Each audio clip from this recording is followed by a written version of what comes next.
قال لا يأتيكما طعام ترزقانه إلا نبأتكما بتأويله قبل أن يأتيكما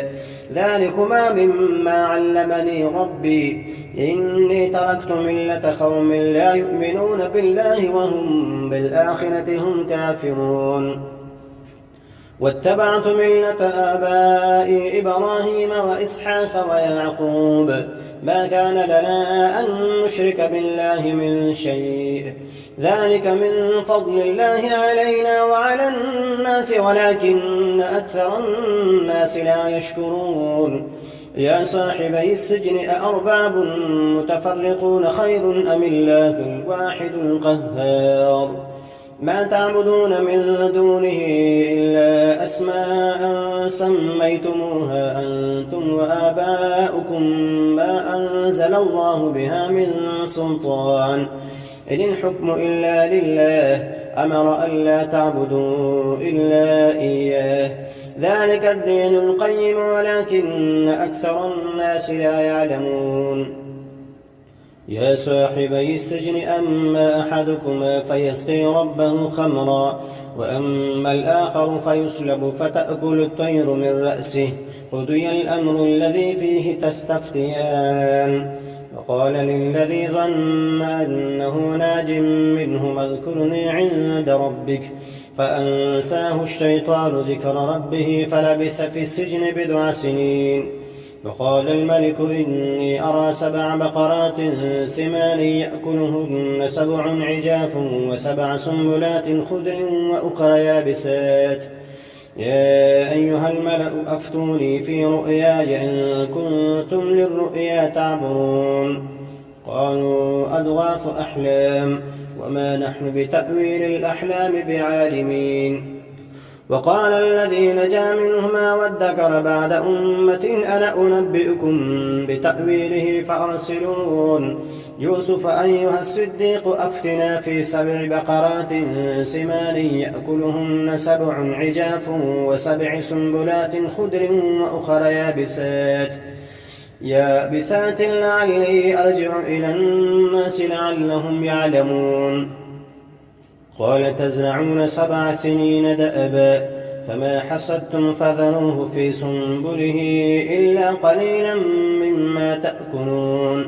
ثم يأتي من بعد ذلك 7 شداد يأكلن ما قدمتم لهن إلا قليلا مما تحسنون ثم يأتي من بعد ذلك عام فيه يغاث الناس وفيه يعصرون وقال الملك ائتوني به فلما جاءه الرسول قال ارجع إلى ربك فاسأله ما بال النسوة اللاتي قطعن أيديهن إن ربي بكيدهن عليم قال ما خطبكن إذ راوتن يوسف عن نفسه قلنا حاش لله ما علمنا عليه من سوء قالت امرأة العزيز الآن حسحس الحق أنا راودته عن نفسه وإنه لمن الصادقين ذلك ليعلم أني لم أخنه بالغيب وأن الله لا يهدي كيد الخائنين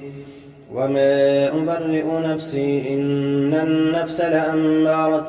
بالسوء إلا ما رحم ربي إن ربي غفور رحيم وقال الملك ائتوني به أستخلصه لنفسي فلما كلمه قال إنك اليوم لدينا مكين أمين قال اجعلني على خزائن الأرض إني حفيظ عليم وكذلك مكنا ليوسف في الأرض يتبوأ منها حيث يشاء نصيب برحمتنا من نشاء ولا نضيع أجر المحسنين ولأجر الآخرة خير للذين آمنوا وكانوا يتقون